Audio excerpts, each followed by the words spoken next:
यश आलं म्हणायचं. मला असं वाटतं की आजच्या या दिवशी माननीय देवेंद्रजींच्या विनंतीला मान ठेवून सन्माननीय राजसाहेबांनी कोकण पदवीधर मतदारसंघासाठी निरंजन डावखरे यांना पाठिंबा दिला. त्यासाठी प्रथमतः मी त्यांचं मनापासून आभार मानतो. सन्माननीय मनसे नेते नितीन सरदेसाई आणि स्वतः उमेदवार असलेले अभिजित पानसे माझे मित्र, त्यांचं देखील आभार मानतो. अविनाश जाधव असतील, राजू पाटील जी आमदार असतील, ह्या सर्वांनी एकत्रितपणे निरंजनला आशीर्वाद दिला आणि निवडणूक लढण्यासाठी आज फॉर्म भरण्यासाठी सर्वांनी आशीर्वाद दिला आहे. त्यासाठी मी मनसेचं सन्माननीय राजसाहेबांचं मनापासून आभार मानतो. प्रसादजी, तुम्ही ज्या पद्धतीनं लोकसभेत बिनशर्त पाठिंबा असेल किंवा आता पदवीधर मतदारसंघात असेल, हे मनसेची मनधरणी करताय. मात्र मनसेच्या बाबतीत तुम्ही कितपत विचार करणार आहात? कारण का ज्या पद्धतीनं स्टेटमेंट आली होती, आशिष शेलारांनी एक स्टेटमेंट केलं होतं की मनसेचा पाठिंबा फक्त लोकसभेला होता, विधान परिषदेला नव्हता. मला वाटतं की राजकारणामध्ये सगळ्या गोष्टी या माईकसमोर आणि मीडिया कॅमेरासमोर होत नसतात. काही गोष्टी असतात या वैयक्तिक संबंधाच्या असतात, वैयक्तिक शब्दाच्या असतात. आणि मी नेहमी राजसाहेबांकडे आलो आहे तेव्हा भारतीय जनता पार्टीचा आमदार किंवा कार्यकर्ता नेता म्हणून नाही, ते एक कौटुंबिक सदस्य म्हणून सातत्याने आलो आहे.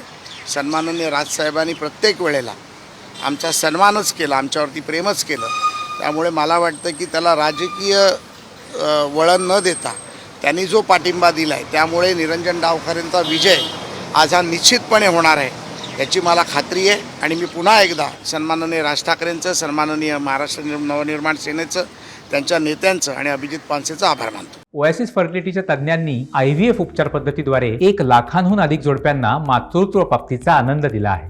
मोफत अपॉइंटमेंट बुक करण्यासाठी आजच संपर्क साधा. सर, दुसऱ्यांदा मनसेने माघार घेतलेली आहे. लोकसभेला देखील तयारी होऊन त्यांनी माघार घेतली होती, आता देखील तयारी करून माघार घेतली आहे. मनसेला गृहीत धरलं जातंय का की काही झालं तरी आपण त्यांच्याकडे जाऊ, ते माघार घेतील? मला असं वाटतं की सन्माननीय नितीनजींनी फार स्पष्टपणे सांगितलं की सन्माननीय देवेंद्रजी 3 तारखेला त्यांना भेटायला आले होते. त्यांनी वैयक्तिक त्यांना रिक्वेस्ट केली आणि त्या रिक्वेस्टचा सन्मान ठेवून राजसाहेबांनी आजचा जो निर्णय घेतला आहे, बाकीच्या निवडणुकीच्या बाबतीतला जो विषय आहे तो पुढे भविष्यात जसा जसा वेळ येईल तसा तसा ते निर्णय घेतले जातील. धन्यवाद.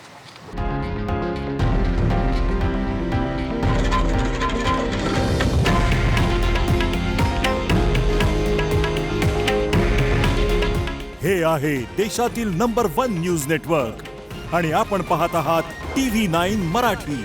काळजी तुमची, हित महाराष्ट्राचं.